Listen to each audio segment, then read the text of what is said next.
Welcome to Love and Abuse, the show about navigating the difficult relationship. From simple disagreements to emotionally abusive behaviors, you deserve respect and kindness.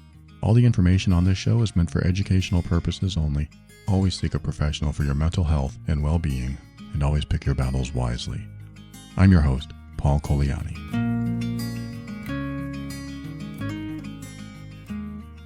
I think there are some relationship challenges that are impossible. They're impossible to address. So for someone like me, I talk about this stuff all the time. I can tell you probably 98% of everything that comes my way, all the questions that come my way, I have some guidance for.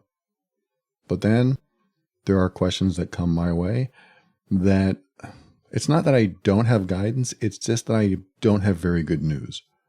It's not always good news. It's not always easy.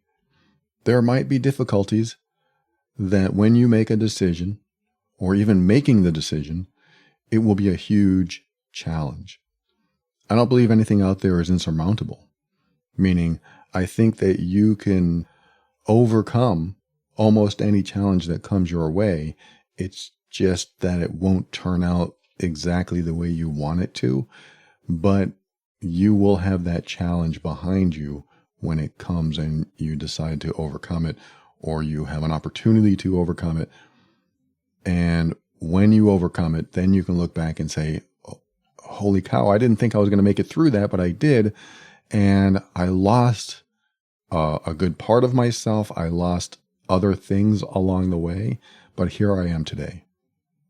I know I'm being vague, but I'm sharing some of the challenges that people have written to me that they've had, that I look at and I ask myself, okay, what is the best approach here?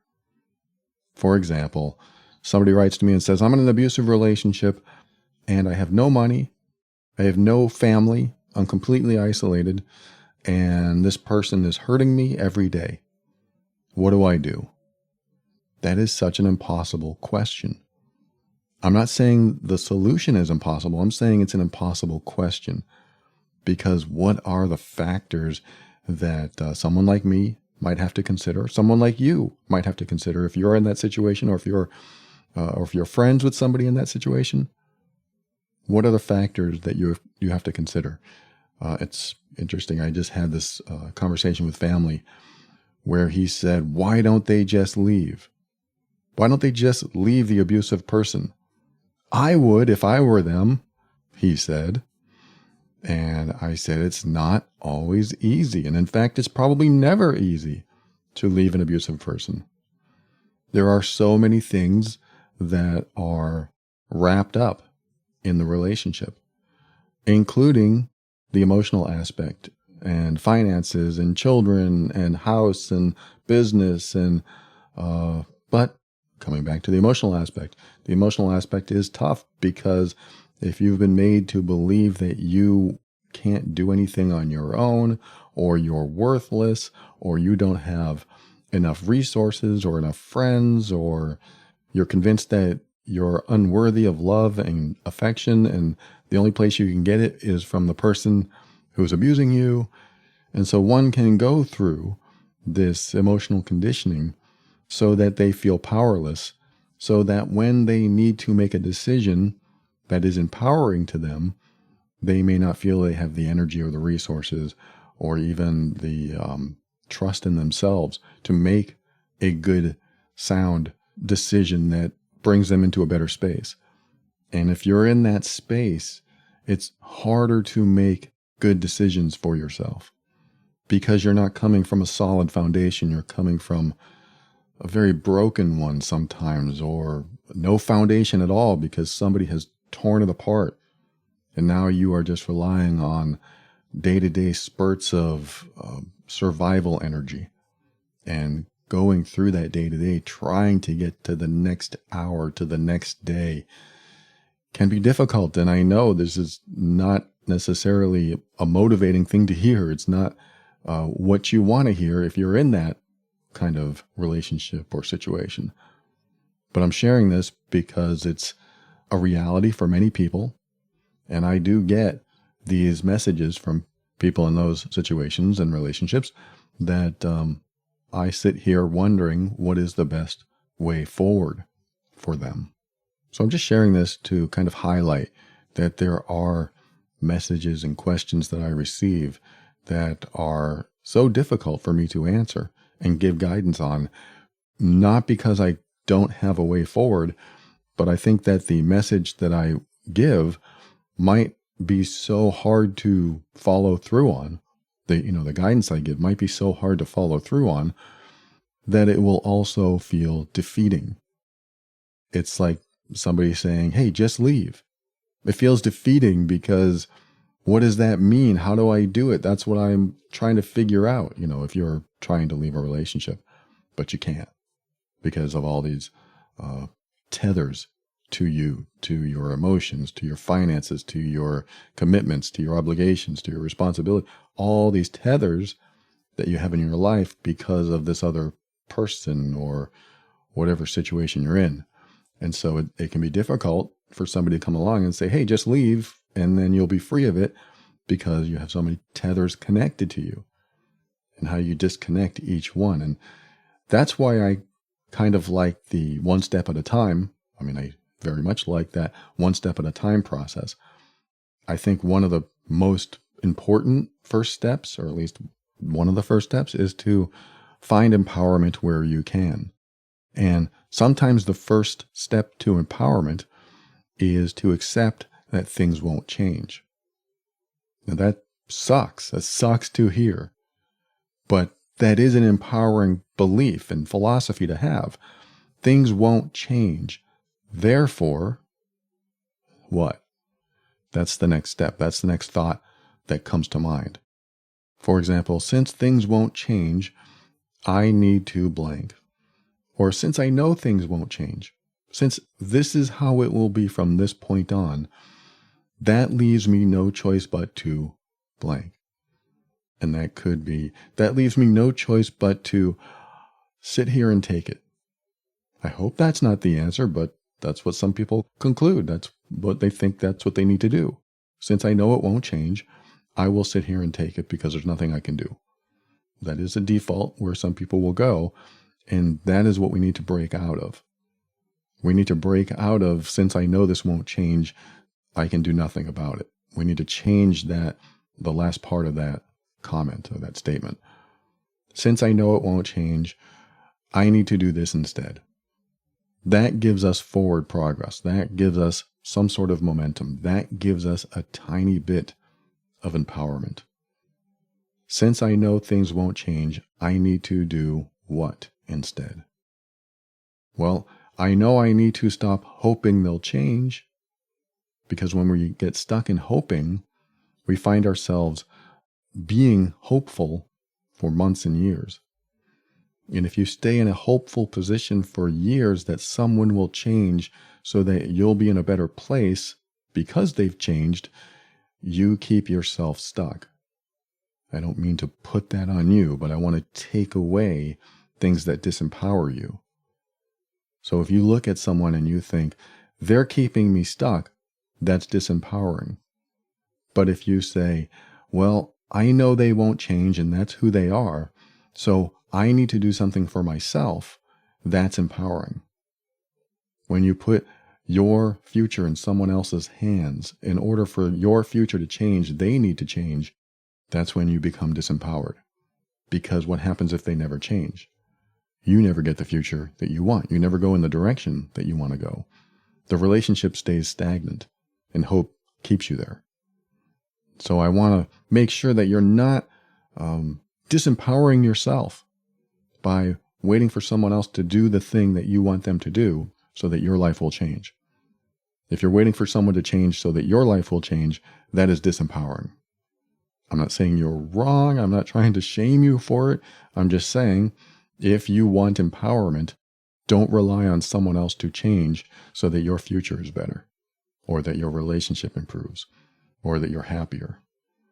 Because that's not where empowerment lies. Empowerment lies within you.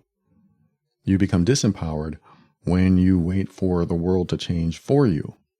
And that can happen. Absolutely. The world can change for you, and things can line up and work your way.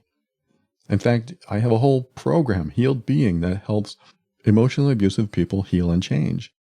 But if the other person isn't seeking help, or doesn't think they need help, or thinks you're the abusive one, or blames everything on you, and they do nothing to improve themselves, then it doesn't matter what's out there to help them, because they are stuck in their ways. And the philosophy that I believe you should adopt, that they will never change, is meant to empower you to take the right steps for you. And if they do change, that is great. If they do heal and change, if they start making improvements, great. At least you weren't sitting there hoping and wishing and praying that that would happen, and you are starting to get your power back so that you can make decisions from a place of power instead of from a place of wondering and fear and hope, and you just don't want to stay there. That's, I believe in forward momentum. You don't want to stay where you are, because I've seen this way too often. People stay in relationships that are harmful and exhausting day after day, hoping the other person will finally get it. But when you don't look at the trend, you tend to lose track of how much time has passed and how much hoping you've done that things would change, and they never did. And I get that. I understand that we see these little slivers of progress and we think, okay, maybe it'll continue going in that direction. But when it doesn't, we have to just admit that this is the way it will be, even when there are slivers of progress, but it keeps coming back to where we've been. And that's really all I'm talking about, as far as, like, if you do see slivers of progress and it continues on that rise, that's different.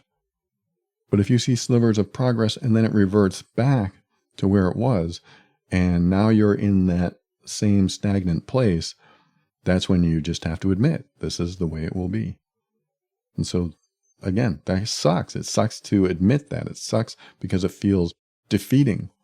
It feels like, oh, great, if that's the way it is, there's nothing I can do. I mean, that's where some people will fall into. That's the belief that they'll fall into. And my hope is that you will develop a new way of speaking and thinking to yourself. Oh, great, that's the way it is, so I need to do what instead? Instead of doing what I have been doing, what do I need to do instead? And that's the shift that can take you out of that very tightly closed box thinking that you might be in. And you might have to take a baby step toward what you want to do instead. This is the way it has been, so what I need to do instead is make this tiny step forward. Maybe I need to do that. Maybe I need to open up a bank account that no one knows about. I'm not saying that's what you should do. I'm saying that you start thinking differently when you come to that acceptance that things won't change. My hope is that things will change. That's what I hope. And I have seen change, but change requires very specific steps. The emotional abuser needs to take a step into humility and say, oh, I've been doing all this stuff. I've been terrible. I've been awful. I haven't been empathetic. I need to change that because I'm hurting someone that doesn't deserve it. And that's a terrible thing to do. I feel guilty. I feel shame. Wow, I need to change.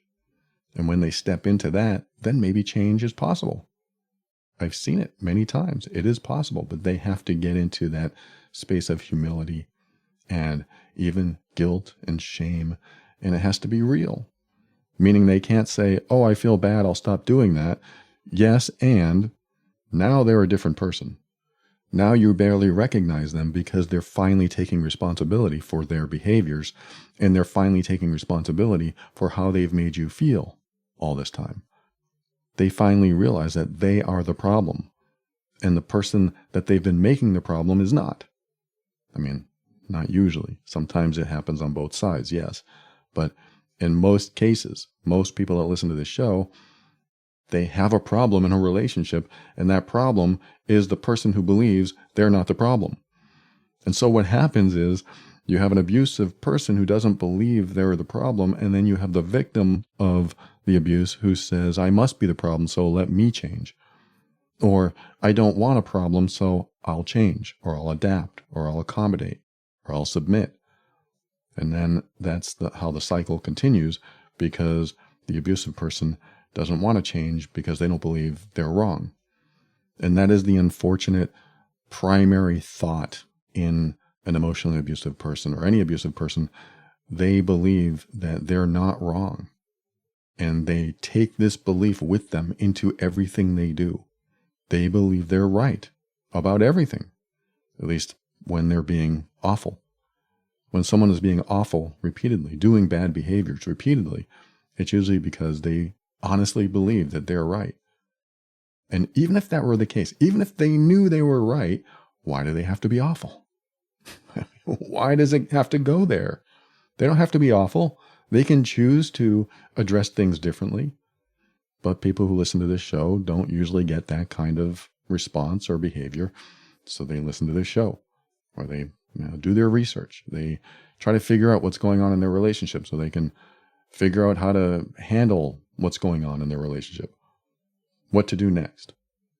I started this episode saying some of the messages I get are so difficult to provide a good solution for. Nearly impossible. There's an impossible situation that is impossible to help somebody with. And I don't believe anything's impossible. I just think things are difficult and some things take time. The message I received that really sparked this episode was this person who wrote and says, I would love to hear an episode dealing with resentment and hoping for closure from an abusive ex-spouse that will never come. I was married for 30 years to an emotionally immature woman, a covert narcissist, and a leader in the church. And she has a lot of followers that believe her. And our children are involved, and my central nervous system is a wreck. And I didn't recognize that until I left the marriage 4 years ago. And even though my ex was the emotional abuser, she's now in victim mode and continues to make my life hell with the kids and post-marriage frivolous lawsuits, despite me being more than generous in the divorce. So I read this. Thank you so much for sharing that. I'm so sorry you're going through it. I read this and I realize this is one of those impossible to give good direction for you, good guidance for you, because you're in it. You are currently dealing with it. And to say, hey, at least she's your ex, yeah, that might be helpful, but you're still dealing with it. You're still in it. You are still buried in the smear campaign where she's talking about you and making others believe false things about you. And you have to deal with the lawsuits, and your central nervous system's a wreck, and you're probably anxious, and there are all kinds of things that you're feeling and dealing with. And you also have people that are on her side. And, my wife has dealt with this in the past. When she wanted a divorce from her ex, he ended up putting like posters all around town of how bad of a mom she is and how she wanted to abduct their child or whatever he said on the posters. And he went to like all these great lengths to smear her, to make her look bad. And it was very, very difficult for her to get through that time. She knew all this stuff was a lie, but he was convincing. He was charming. He was somebody that people trusted and people loved and cared about. Yet he was spreading all these lies about how awful she was, even though he did so many terrible, terrible things while they were married. And back then when they were getting a divorce, and he went through all this stuff, he brought her to court, she lost her house, all kinds of things that were nearly impossible to deal with. And they were impossible. She was losing her house. She had a chance of losing her child. She lost all her money. She lost so many things in the process. And she survived. And she got through it knowing the type of person he is and what can happen when you're with a person like that, who's vindictive, who is has no empathy, doesn't care how you feel, and will do anything to crush you. And that's what he did. That's what he tried to do. He tried to crush her. And she changed. She said being married to him changed her. And divorcing from him changed her even more. And so this will change. Absolutely. This will change you. That's why it's so important to find these little slivers of empowerment and grab onto them and start taking baby steps to keep you sane, to keep you having some strength to get through the next day and the next day. But you have to. This is one of those, I'm going to give you some guidance that might not be what you want to hear, but you need to hear it. And that is this person who wrote, you are in the thick of it right now. 4 years after it's supposed to be over, you're still in the thick of it. And that means that I can't guide you on what you want me to guide you with, which is getting rid of the resentment and hoping for closure, because you're still in the battle. It's very, very difficult to get rid of the resentment when the battle is still ongoing. It would be like somebody saying, hey, I know you're on fire, but get over it. Stop feeling the pain of the fire. Because you can't. You're in the middle of it. You're dealing with it. You're feeling it. And even though that's not what you want to hear, I'm telling you this so you stop seeking closure and stop thinking about how to get rid of your resentment, because right now that's not your focus. And maybe that's bad advice. I want you to find closure, but if I told you, okay, this is what you need to do, find closure, and then tomorrow is another lawsuit, how does that help you? I've set you up for disappointment. I don't want to set you up for disappointment. I want to set you up to accept the way she is and the way it will go as part one of this. I want you to accept that that's what's going to happen. I expect this, I expect that. And what ends up happening when you accept even the worst case scenario like this, or even worse than that, what ends up happening is that you stop resisting it, because resistance is an inner conflict inside of you. Like, I don't want it to happen, so I'm going to resist it. And then the more I resist, the worse I feel. And that's when that resentment comes up. And then when you're dealing with resentment, how do you get past that resentment? It's very difficult to do if the next day something else happens, or the next day it's still not over and you still have to deal with it. And you're talking to your lawyer the next day and the next day and the next, and you just have to deal with it. This is one of those things that, okay, I'm going to deal with it, and I have to know that this will end someday, but not today. So I need my power. I need some sliver of empowerment so that I can take the next step. One little sliver is, yes, this will end one day.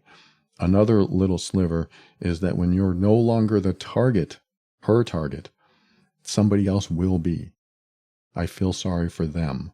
But when somebody else is, that's validation. That's maybe a little bit of closure, but somebody else will be her target.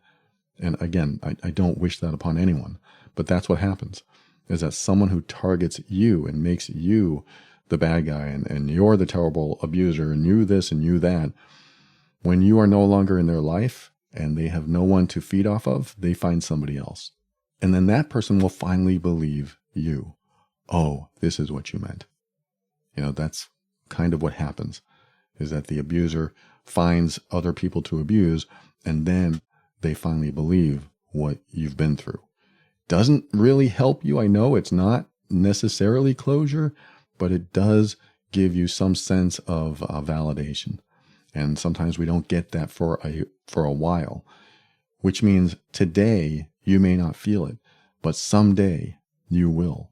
It took my wife years to finally feel validated when her cheating ex-husband was continuing to cheat on the people that he got in relationships with. And those people now discovered that what used to be what they believed a nice guy, it really wasn't a nice guy. And cheating was the least of his offenses. And she had to deal with a lot of bad stuff with him. And so when you're in the battle, when you're continuing the battle, you just have to accept that, yes, that's who they are. That's what I expect. That doesn't make it better, but this will also end one day, which gives you that little sliver of empowerment, even if you don't feel it, because you have to deal with it, because it's happening right now. It's in your present moment. This is what I'm dealing with. That's one little portion of forward momentum, or forward progress, I should say. Momentum's not there yet, but progress. The progress is, I know this will end one day. The second part of this is the support system. Your support system should be other people dealing with the legal stuff. I hope that you do have your attorney or your attorney team or whatever it is dealing with the legal stuff regarding this. I know there's a lot of money involved and stuff like that. I didn't read that on the air, but there are people who deal with this, who will be your support system, who will be your liaison between her and you and whoever else is involved. But if you have that support system in place, at least you aren't dealing with it directly or her directly, except when it comes to certain things, like if you have shared custody and things like that. But hopefully everything is going through a type of support system or a legal system where you aren't directly dealing with it. And if you are directly dealing with it, never do it verbally on the phone, ever. Because if you do, you lose the ability to protect yourself and get evidence if you need it. Or if you are in a state where you can record your calls. I'm not saying you should. I'm just saying if I were you, that's what I would do if that were legal. Or even saying, hey, I'm going to record this call so that we both have the assurance that, we're both on the up and up, or whatever you want to say. I don't know if that is a good idea, because then she'll know that you're recording the call, and then it becomes her against you and doing other things later on. So again, this isn't advice. It's just, I'm thinking if I were in your position, what would I do? And I would certainly want to keep a record. That's why verbal calls would probably be not good to have, because they're off the record unless you can get them recorded. And then you have emails and texts and all that. Those are what you can refer to. You can document that for evidence, for history, for whatever you need. That's not legal advice. Do not take my legal advice. I'm just trying to think of what I would do if I were in your position. Find a professional, find a lawyer to ask those kinds of questions. But everything I'm saying is sort of building a different type of foundation. Your emotional foundation is shot. It has been shot, and it continues to get riddled with emotional bullets that continue to try to destroy the person you are. That's what it sounds like she's trying to do, is just crush you. And some very narcissistic people will do that. They want to crush you so that they will feel powerful and that there's nobody in their way. And as long as somebody exists that gets in their way or makes them look bad or says anything bad about them or whatever, they'll want to crush them. And when that happens, it's a very hard uphill battle that no one wants to keep fighting except them. They just want to continue it and make you look as bad as possible. So people like that, they are relentless, and dealing with them by ourselves is very difficult. So like I said, the support team part is important. You need people around you that believe in you, and know you can get through it and will help you through it. And even if they can't do anything about it, they're there for you, because it's going to feel like everyone else is on the other person's side. And when that happens, what did my wife do? She shied away. She stayed away from the people who didn't believe her, who believed him, and she just stayed away. I don't want to use shied, but she just stayed away. She stayed away from those people. And she let them come to their own conclusions. Because when she was no longer a target, other people became a target. And it's usually the closest people in their life. Family or romantic relationships. They usually find out who that person is when the target of their abuse is no longer in the picture. Unless the family's toxic themselves, which often happens as well. So family won't see that toxic person like other people will, because they're enmeshed. The toxic members of the family are enmeshed with each other and will feed off each other, and will never see the toxicity from each of them, probably blaming each other for what the other person's doing, even though they are to blame themselves. It's probably a nightmare for families like that. Well, I know it is. It's a nightmare for families like that, because there's no forward progress at all, because nobody is taking responsibility. And the ones who do take responsibility usually stray away. They want to get away from the family. That's kind of what I did. I just got 1,000 miles away from some of the toxic members of my family, so I didn't have to deal with it. Doesn't mean I was not toxic. I was toxic myself for a while because I had to heal. I had to heal from that environment. And so to this person's plight, I am so sorry you're going through this. At the end, the end of the letter that this person wrote, he said, I find myself ruminating with anger, and it is slowing the healing process. Yes, I completely understand. And it's hard to heal when you're in it. It's hard to make the burns go away when the fire is still lit.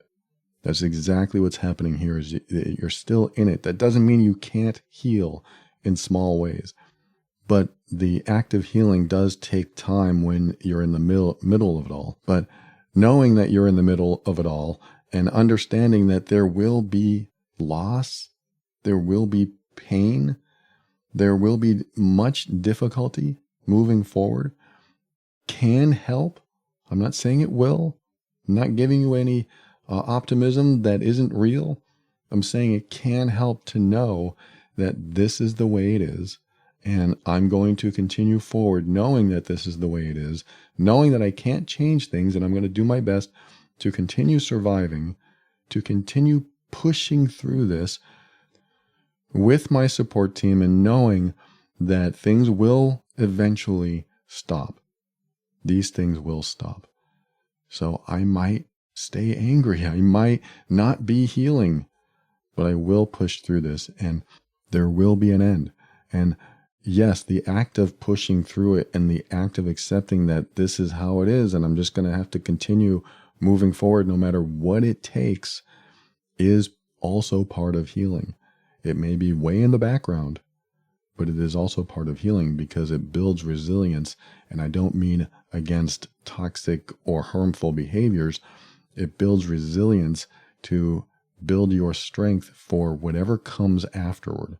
Because the strength that you will build when you get through this is what's going to help you rebuild your foundation so that this never, ever happens to you again. And I know there are people listening now saying he needs therapy, needs to get professional help. All of that, of course, is on the table. All of that is a choice that you can make for yourself if you want to talk to someone one-on-one to at least get it out of your system. Because sometimes if we are only thinking with our own head and nobody else's, and we are trying to come up with some sort of explanation or reason for the things that are happening in our life, sometimes we can't come up with anything that helps us. And so talking to somebody one-on-one, of course, absolutely, that is on the table as well. And when this finally resolves itself and they are no longer in the picture, at least for the most part, they are no longer in the picture, and you can start thinking without having them in every single thought you think, meaning every time you think about what to do next, they're in your thoughts. They're influencing your decisions. They are in your thought process minute by minute, day by day. When they go away, from your mind, when they're no longer influencing your thoughts, more healing will take place. And that might require therapy. It might require just finding a friend to unleash on, and it might require a lot of things, but your life changes when an abusive person is no longer occupying your thoughts. Your life changes. Right now, they're occupying your thoughts all the time. This kind of reminds me of something that will absolutely not be related to what you're going through, but I'm going to share it anyway because it has to do with acceptance and what things are, and there's nothing you can do about it. So I used to have these nightmares. I used to wake up with anxiety from sleeping. I would wake up with anxiety because I had these nightmares, and really it was just an alien chasing me. Those alien movies. It was an alien chasing me, and I would wake up so scared. And the fear would go away, and it would turn into anxiety, and then my day would start with anxiety, and I would go into work with anxiety, and I would have to slowly work through it throughout the day. And I don't know if I ever did, but I was getting sick and tired of waking up with anxiety because I fell asleep without it. I wasn't thinking about all these work stresses and problems and things like that, even though that's probably what led up to it somehow. But I wasn't thinking about it. But subconsciously it was there, appearing in my dreams. I was being chased. I had no way out. I was always afraid in my dreams, waking up with anxiety all the time. And like I said, I got sick and tired of it. I couldn't stand it anymore. And then I just finally, I had it and I said, I don't care. Kill me. This isn't advice. I'm just saying this is my, what I thought of when I read about the impossible situation. I told my dream self or whatever, my subconscious mind, just have it kill me. I don't care anymore because I'm sick of feeling like this. I'm sick of waking up with anxiety. I'm sick of being afraid while I'm sleeping and not getting a good night's sleep. I'm sick of it. Just kill me. Now, I don't mean in real life. I mean, I wanted the alien to catch me and kill me. Just have it happen so I can stop being afraid and stop running. And I kid you not, that night and every night from that point on, I never had a dream or a bad dream that gave me anxiety ever again. Maybe like once or twice in the past 2 decades. But I've never had any type of dream like that or night after night of dreaming because I finally accepted that I was going to die. And that's extreme. And I'm not saying that's what you should do. I'm just saying that is what acceptance can do. It's like saying, send me your worst. Send me the whatever you got. It doesn't matter because I'm at my lowest and I've had enough. I'm done. Whatever you do to me now, it can't get any worse. So I'm done. I've gotten to this point where I'm sick of being afraid. I'm sick of being anxious. There's nothing worse that you can do. That's the kind of acceptance that might help a little bit. And that's why I like accepting that things will never change, because when you do, you kind of get past the resistance part of that so that you can move forward in a different way. If you know something's not going to change, then you stop thinking about it changing.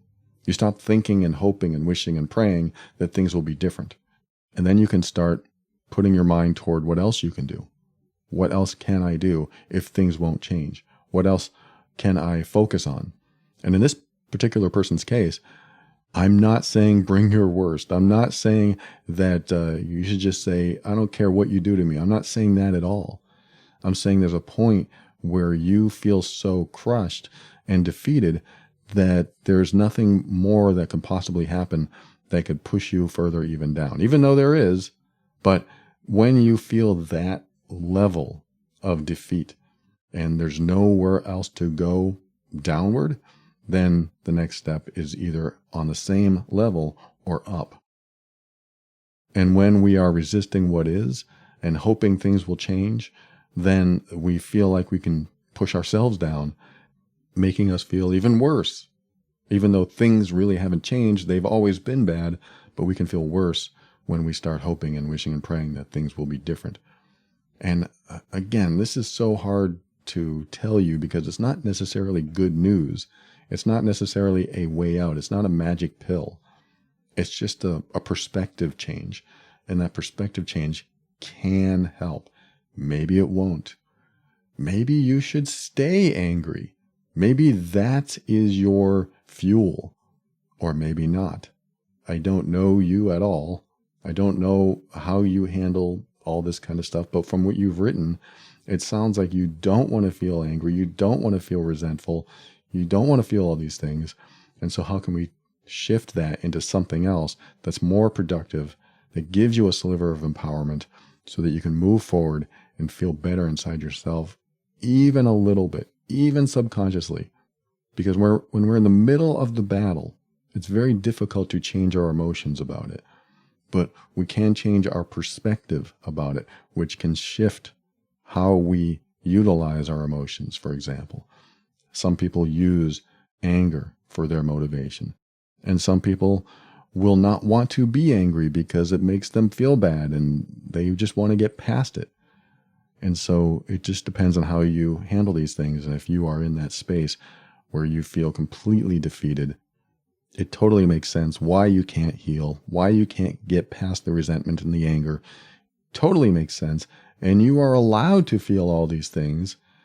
And if you don't want to feel these things, maybe a small shift in the perspective will give you a tiny little seed that might blossom in the background so that you are no longer boiling in your own water of resistance, if that makes any sense.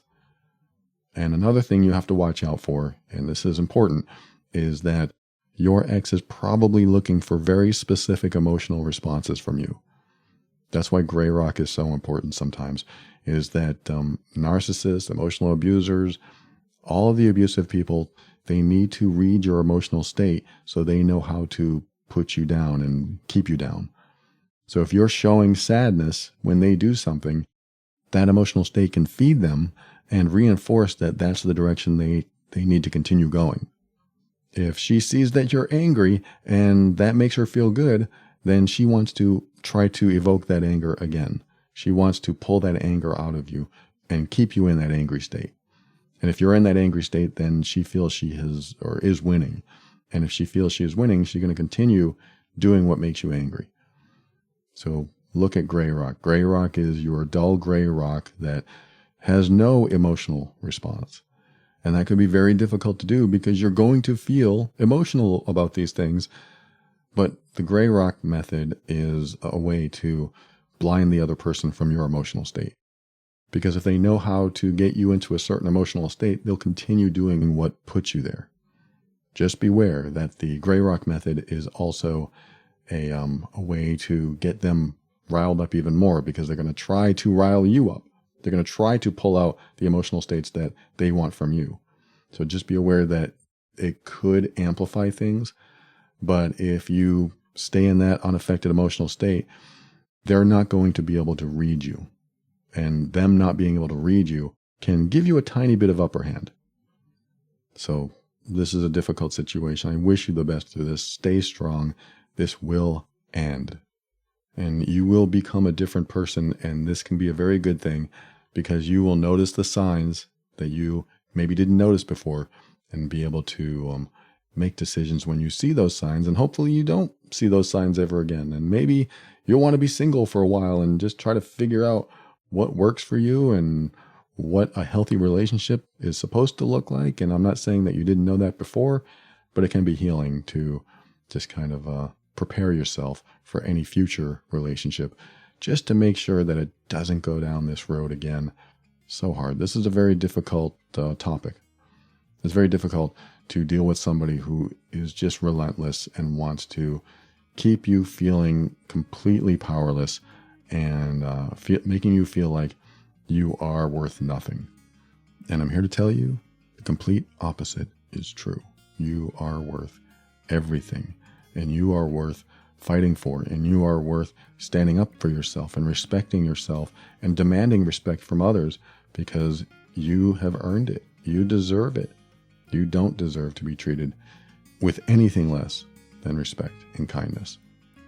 Thanks for listening. Share this with others who might benefit. Love and Abuse is the official podcast of the Mean Workbook, an assessment and healing guide for difficult relationships.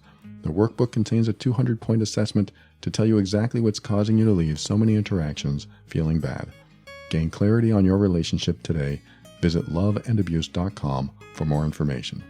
You can also listen to the podcast over there, and there's even a safe listening button where all the titles to the episodes are changed so that you don't have to explain to anyone what you're listening to and why. And if you discovered that you are doing the hurtful behaviors to someone that you care about and you want to change that about yourself, sign up for the only program that walks you through the entire process of healing from being emotionally abusive. It has changed thousands of lives and relationships, and it can change yours too. Visit healedbeing.com and start with some free lessons right away. This show exists to remind you that you are not alone and you're not going crazy. You are worthy of respect, kindness, and love, and you deserve to be accepted exactly as you are. Stay strong. We'll talk again soon.